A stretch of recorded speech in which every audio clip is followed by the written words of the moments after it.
Parlons de la vérité. La vérité avec un grand V. Beaucoup d'entre nous se considèrent comme des chercheurs de vérité, qui souhaitons atteindre la vérité. Il y a tant de mystères et de questions quand il s'agit du labyrinthe de l'existence et de la vie.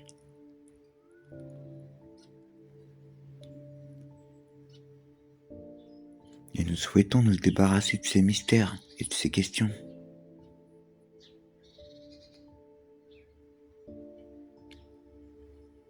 Mais je veux garder le mystère vivant. Et nous y reviendrons. Mais d'abord, décomposons la quête de la vérité. On peut dire qu'il y a deux types. Nous pouvons chercher la vérité en dehors de nous-mêmes. Nous pouvons essayer de dévoiler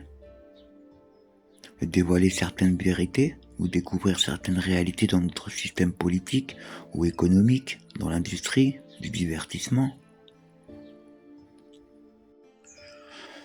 dans le tissu des dynamiques sociales et de la culture.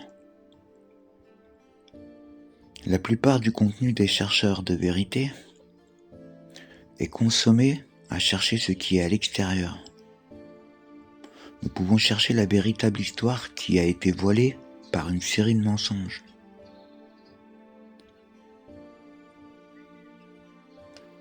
Nous pouvons chercher à tout comprendre en observant les agendas spécifiques et comment ils sont créés, etc. Vous voyez ce que je veux dire? C'est une forme de recherche de la vérité. L'autre forme, ou type, est la recherche que nous pouvons vivre en nous-mêmes. Le côté spirituel de la recherche de la vérité n'a rien à voir avec la recherche des réponses dans ce monde. Le véritable mystique révèle constamment, pas seulement une fois comme un coup de chance, mais constamment.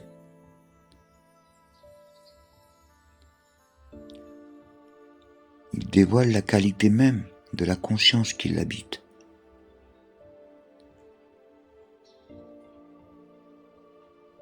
Parce que la véritable mystique, que tout cela est temporaire, toutes ces situations terrestres sont absolument temporaires, et cette vie elle-même est finie. Donc, ce que nous emportons dans l'au-delà, c'est notre conscience. Donc en réalité, nous n'avons qu'un seul être.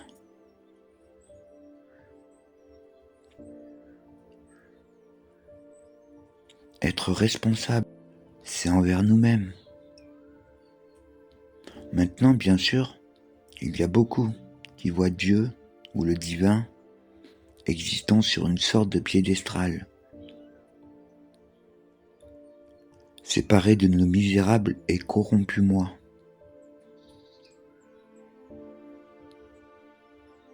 Mais ce n'est pas la vérité. Dieu se manifeste absolument.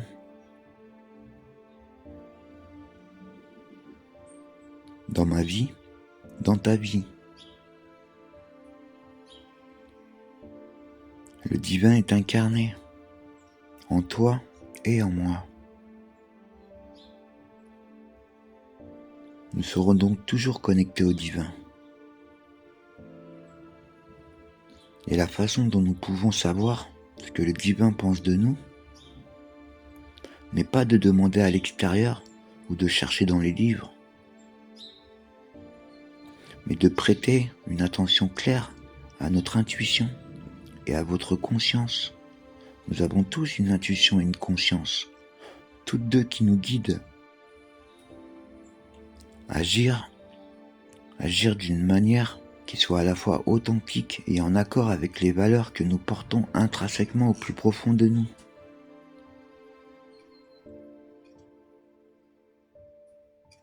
Nous ne pouvons pas nous cacher de Dieu.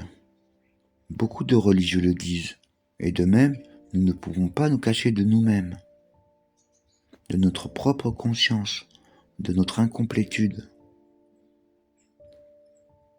Notre conscience nous fait constamment savoir si nous agissons ou existons d'une manière qui est conforme à notre véritable évolution spirituelle.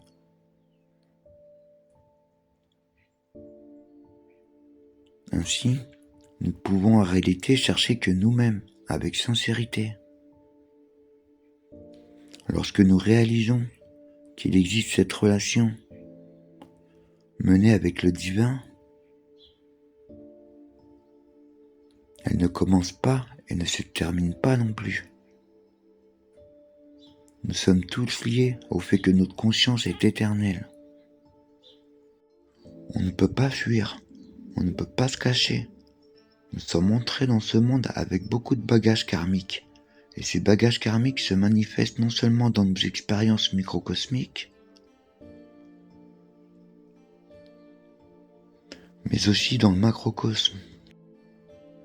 Les drames personnels que nous traversons et les problèmes sociétaux sont tous liés.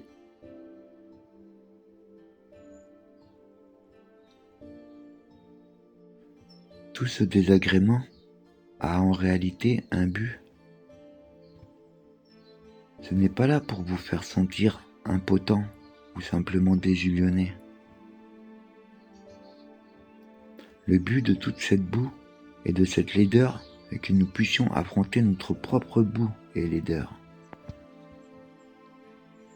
Et c'est pourquoi, justement maintenant, il y a ce réveil. Vous le ressentez, je le ressens. C'est réel. Ce n'est pas l'utopie, mais c'est un éveil. Et cet éveil se produit parallèlement à cette dégradation complète de la culture et de la société, pour ainsi dire.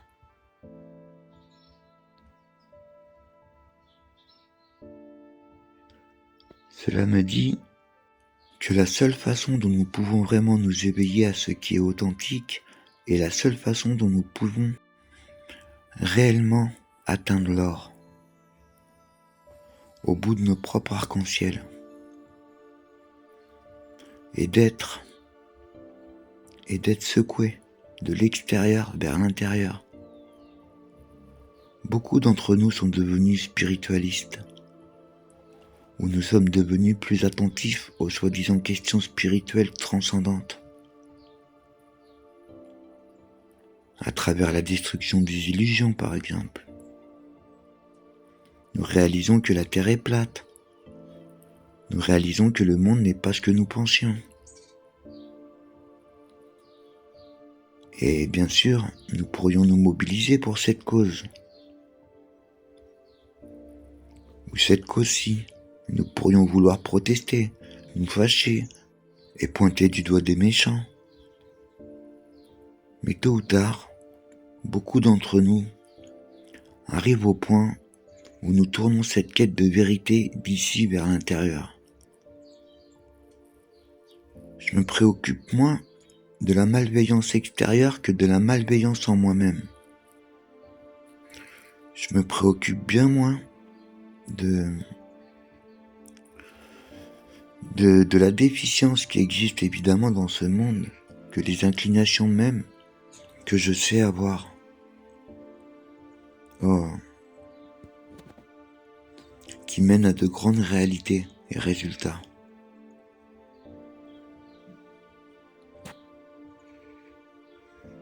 La peur est si tentante à laquelle s'attacher, car la peur est un peu comme un feuilleton. Ce sont des feuilletons éphémères, et c'est pourquoi il y en a tant, et c'est pourquoi il y a tant d'épisodes dans beaucoup de feuilletons, parce que la peur est incroyablement limitée. C'est un type de construction très limitante, pour ainsi dire. Et la raison pour laquelle il y a tant de peur ici, la raison pour laquelle il y a tant de contenu, et de plus en plus avec Internet qui parle de combien ceci ou cela est mauvais ou faux,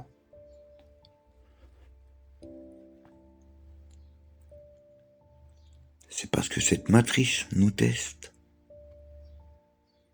Allons-nous laisser tout ce bruit nous envahir? Envahir notre conscience et notre attention? et notre espace sacré d'être? Ou allons-nous agir comme si nous étions esclaves de la peur?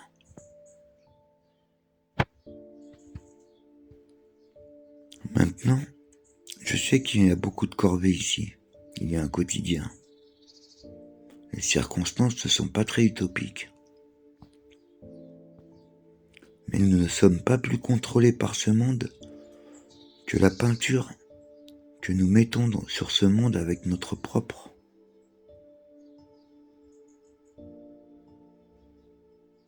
Quand nous changeons, le monde semble changer. Il est important pour nous de réaliser qu'il n'existe pas de monde indépendant en dehors de nous-mêmes. Et je ne dis pas que vous devez être solipsiste ou avoir l'impression d'être le seul vivant. Ce que je dis, c'est que cette réalité n'est pas aussi stable qu'elle prétend l'être, selon la qualité de votre conscience et les circonstances. Elles peuvent et elles changent. Et simplement, remarquez votre propre vie.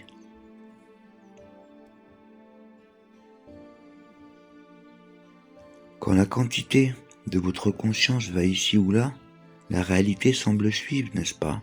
N'est-ce pas drôle? N'est-ce pas étrange? Je ne serais pas si sûr.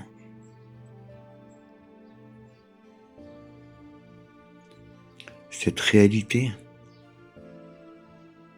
ou ce monde que nous voulons tant désespérément dévoiler, a un quelconque mérite, en dehors de nos propres parcours spirituels et karmiques.